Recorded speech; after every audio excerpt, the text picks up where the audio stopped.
بسم الله الرحمن الرحيم. الرحمن علم القرآن خلق الإنسان علمه البيان. الشمس والقمر بحسبان والنجم والشجر يسجدان.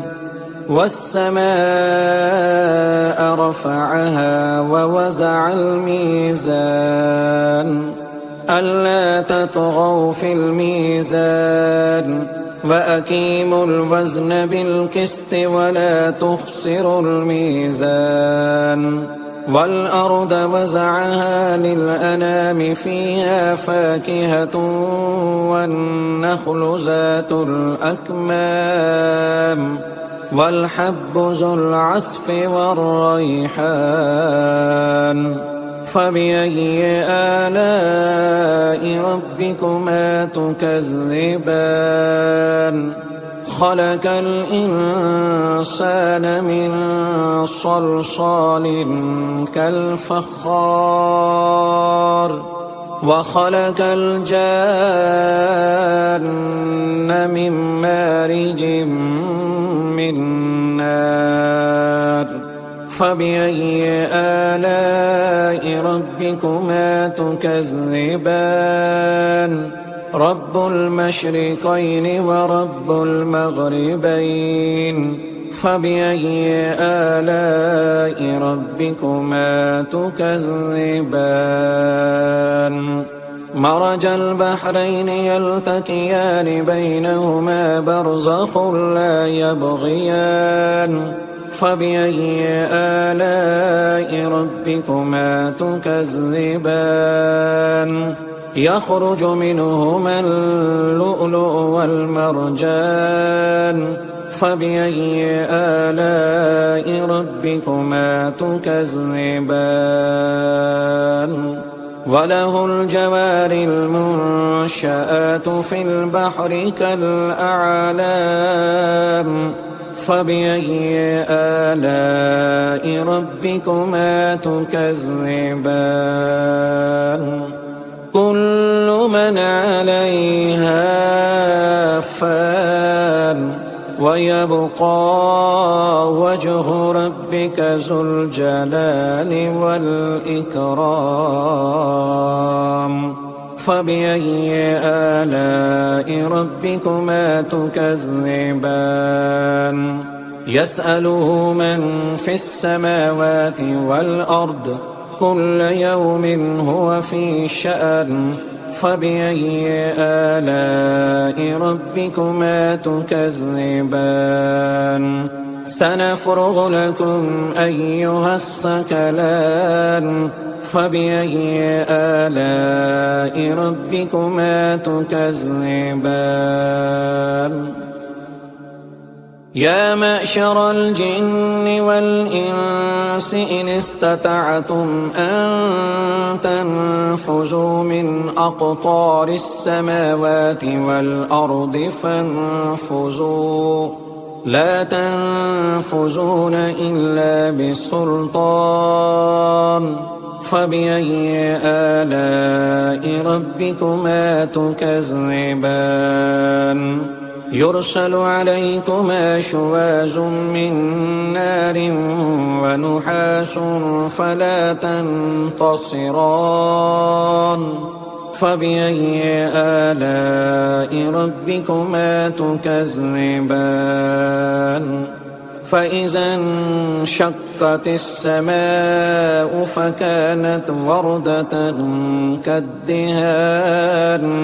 فبأي آلاء ربكما تكذبان؟ فيومئذ لا يسأل عن ذنبه إنس ولا جان.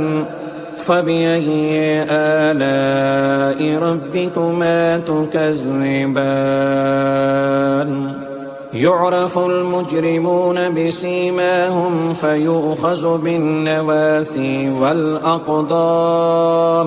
فبأي آلاء ربكما تكذبان هذه جهنم التي يكذب بها المجرمون يطوفون بينها وبين حميم آن فبأي آلاء ربكما تكذبان ولمن خاف مقام ربه جنتان فبأي آلاء ربكما تكذبان ذواتا أفنان فبأي آلاء ربكما تكذبان فيهما عينان تجريان فبأي آلاء ربكما تكذبان فيهما من كل فاكهة زوجان فبأي آلاء ربكما تكذبان متكئين على فرش بطائنها من استبرق وجنى الجنتين دان فبأي آلاء ربكما تكذبان فيهن قاصرات الطرف لم يطمثهن إنس قبلهم ولا جان فبأي آلاء ربكما تكذبان كأنهن الياقوت والمرجان فبأي آلاء ربكما تكذبان هل جزاء الإحسان إلا الإحسان فبأي آلاء ربكما تكذبان ومن دونهما جنتان فبأي آلاء ربكما تكذبان مدهامتان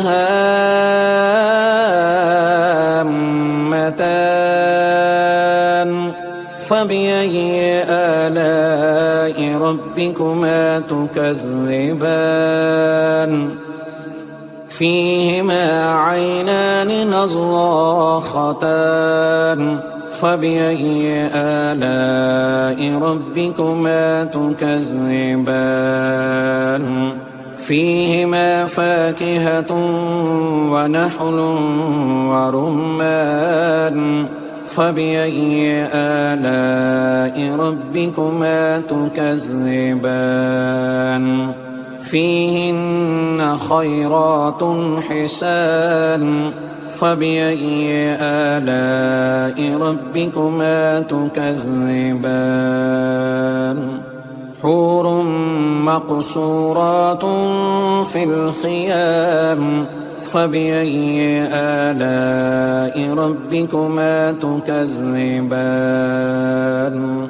لم يطمثهن إنس قبلهم ولا جان فبأي آلاء ربكما تكذبان متكئين على رفرف حجر وأبقري حسان فبأي آلاء ربكما تكذبان تبارك اسم ربك ذي الجلال والإكرام.